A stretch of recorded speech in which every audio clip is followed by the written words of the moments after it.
Welcome to BRS news. Adoni జిల్లా కేంద్రంగా చేసి వసతులు కల్పించాలి, ఎంత దాకైనా పోరాడతాం. ప్రజా సంఘాల నాయకులు చిమాయిచ్.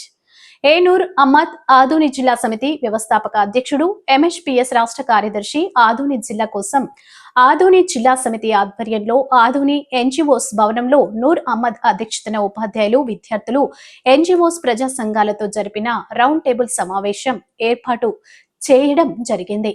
ఆదోని జిల్లా సాధించేంత వరకు వెనకాడరాదని నిర్ణయించిన నాయకులు ఆదోని జిల్లా డిమాండ్ చేస్తూ ఉపాధ్యాయ, ఉద్యోగ, విద్యార్థులు, మరింత ఎన్జిఓలు మరియు ప్రజా సంఘాలు అందరూ కలిసి ఆదోని జిల్లా సమితి ఆధ్వర్యంలో ఆదోని జిల్లా ఏర్పాటు చేయాలని డిమాండ్ చేశారు. అలాగే ఆదోని సబ్ కలెక్టర్ కి వినతి పత్రం ఇవ్వడం జరుగుతుంది. కావున అందరూ భారీ సంఖ్యలో హాజరై కార్యక్రమం విజయవంతం చేశారు. ఈ కార్యక్రమంలో ఏఎన్టీయు నాయకులు నాగేంద్రప్ప, నాగరాజు, ఆర్యుపిపి నాయకులు ప్రేమ్ కుమార్, సిపిఐ నాయకులు వీరేష్, సుదర్శన్, బిఎస్పి నాయకులు శాంతకుమార్, ఏపీ ఎన్జిఓస్ నాయకురాలు ఉషారాణి మేడం, సిపిఐ ఎంఎల్ తరపున మల్లికార్జున మరియు శ్రీమతి మణి, యూజీఎఫ్ నాయకులు మునెప్ప, విద్యార్థి సంఘాలు డిఎస్ఎఫ్ తరపున ఉదయ్, ఆర్పిఎస్ఎఫ్ నాయకులు బాలు, పీడీఎస్యు అఖండ ఆధోని జిల్లా సమితి నాయకులు నరేంద్ర యాదవ్, అస్లాం, కుబేరస్వామి, హఫీజ్, పరశురాం తదితరులు పాల్గొన్నారు.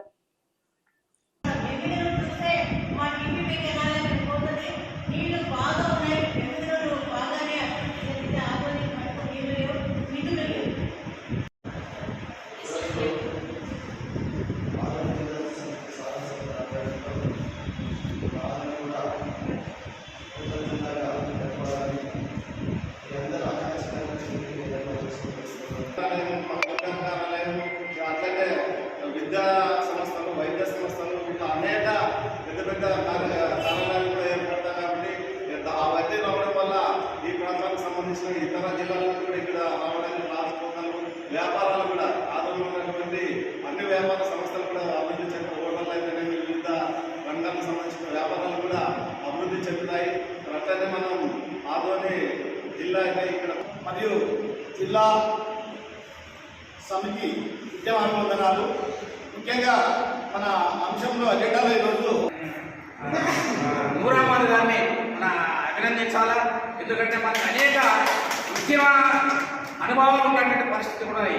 ఇప్పటికే మేము అనేక రకాల ఉద్యమాలు దాదాపు 30 సంవత్సరాలుగా ఈ ప్రాంతంలో నడుచుకోలేదు. ఇప్పటికైనా ప్రజలందరూ, ప్రజాస్వామికవాదులు, మేధావులందరూ కూడా మేల్పడి ఆదోని ప్రాంతాన్ని జిల్లాగా మనం ఏర్పాటు చేసుకుంటేనే ఈ ప్రాంతం అభివృద్ధి చెందుతుంది. ఇక్కడ ప్రజలు కొద్దిమేరైనా తమ సమస్యలను పరిష్కారం చేసుకోవడానికి అవకాశం ఉంటుందని తెలియజేస్తూ ఈ అవకాశం ఇచ్చినటువంటి మీ అందరికీ మరోసారి ధన్యవాదాలు తెలియజేస్తూ ముగిస్తున్నాను.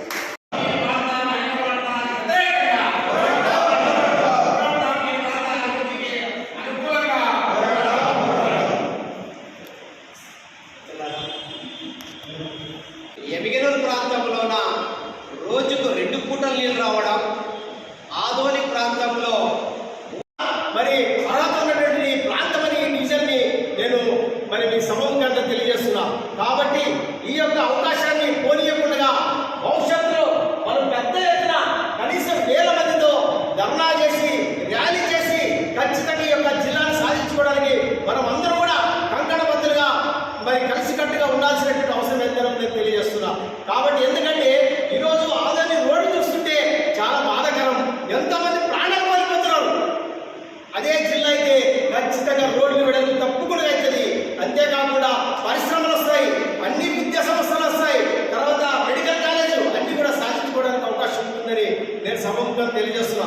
కాబట్టి రాబోయే జిల్లాలో జరుగుతున్నటువంటి ప్రతి కార్యక్రమానికి బీఎస్పీ పార్టీగా మేము తప్పకుండా మన మిత్రులతో కలిసి పనిచేస్తామని తెలియజేస్తూ ముగిస్తున్నాను. జై భీమ్, జై భారత్. నా పేరు శాంతకుమార్, మాజీ జిల్లా అధ్యక్షుడు.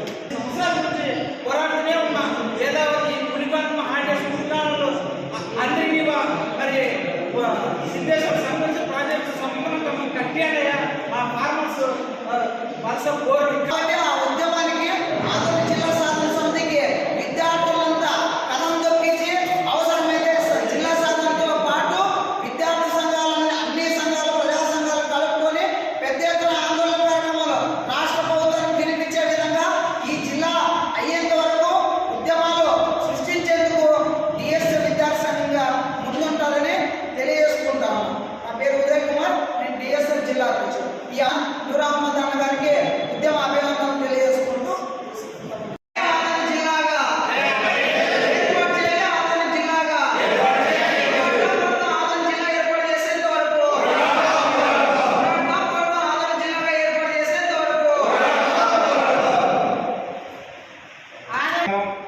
ఎంతటి దాగానికైనా ఏమైనా ఎందుకంటే ఆధునిక జిల్లా ఏర్పడడం మాత్రమే దీనికి పరిష్కారం కాబట్టి ఖచ్చితంగా ఈరోజు వచ్చినటువంటి అందరు ఉద్యోగస్తులు, ఎన్జిఓస్, విద్యార్థి సంఘాలు, ప్రజా సంఘాల వారికి ప్రత్యేకంగా ఆధునిక జిల్లా సమితి తరఫున హృదయపూర్వక ధన్యవాదాలు సార్. ఖచ్చితంగా రాబోయే రోజుల్లో ఆధునిక జిల్లా సాధించుకునే విధంగా ప్రతి ఒక్కరూ కృషి చేయాలని పిలుపునిస్తూ ఈ సమావేశానికి విచ్చేసిన అందరికీ ధన్యవాదాలు తెలియజేస్తూ ఈ సమావేశం ముగించడం ప్రకటిస్తున్నాము. ధన్యవాదాలు. జై ఆదోని, జై ఆదోని, జై ఆదోని. ఏర్పాటు చేయాలని ఇక్కడ మేమందరం కూడా ప్రభుత్వాన్ని డిమాండ్ చేస్తున్నాం. ఎందుకంటే ఆదోని ప్రాంతం కర్నూలు ప్రాంతానికి 100 కిలోమీటర్ల దూరంలో ఉన్నటువంటి ఈ ప్రాంత ప్రజలు అనేకమైనటువంటి సమస్యలను ఎదుర్కొంటున్నారు. అనేక సమస్యలతో సతమతమవుతున్నారు. దాన్ని దృష్టిలో పెట్టుకొని ఈ ప్రభుత్వము వెంటనే ఆదోనిని జిల్లాగా ఏర్పాటు చేయాలి. ఇక్కడ నీళ్లు, నిధులు, నియామకాలు కూడా వెంటనే ఏర్పాటు చేయాలని మేము ఈ వేదిక మీద నుంచి ప్రభుత్వానికి డిమాండ్ చేయవలసిన అవసరం ఉన్నదని గుర్తించి వెంటనే ఈ ప్రభుత్వం ఇప్పటికైనా ఆదోని ప్రాంతాన్ని జిల్లాగా ఏర్పాటు చేస్తే బాగుంటుందనేది కూడా మా అందరి అభిప్రాయము. ఎందుకంటే ఈ ప్రాంతము సెకండ్ ముంబైగా పేరొందిన ఇక్కడ మౌలిక వసతులు లేవు. కనీసం ఇక్కడ ఉన్నటువంటి కార్మికులకు కనీసం పనులు దొరకలేనటువంటి పరిస్థితులు ఉన్నాయి. కాబట్టి ఈ ప్రాంతంలో అనేక మంది ప్రజలు నిత్యము అనేక ఇబ్బందులతోటి హాస్పిటల్ కావచ్చు, ఉద్యోగస్తులు కావచ్చు, ఇక్కడ రోడ్లు సరిగ్గా లేవు, నీళ్లు లేవు, నియామకాలు కూడా సరిగ్గా లేవు. వీటన్నిటిని దృష్టిలో పెట్టుకుని ఇక్కడ విశాలమైనటువంటి ఆదోని ప్రాంతాన్ని వెంటనే జిల్లాగా ప్రకటించకపోతే ఈ వేదిక ద్వారానే ఈ ప్రభుత్వానికి పెద్ద ఎత్తున ఆదోని ప్రాంత వాసులు కూటమి ప్రభుత్వాన్ని కలుపుకొని కూటమి నాయకులు కూడా ఇక్కడ ఉన్నటువంటి ఎమ్మెల్యే తర్వాత వైఎస్ఆర్ మాజీ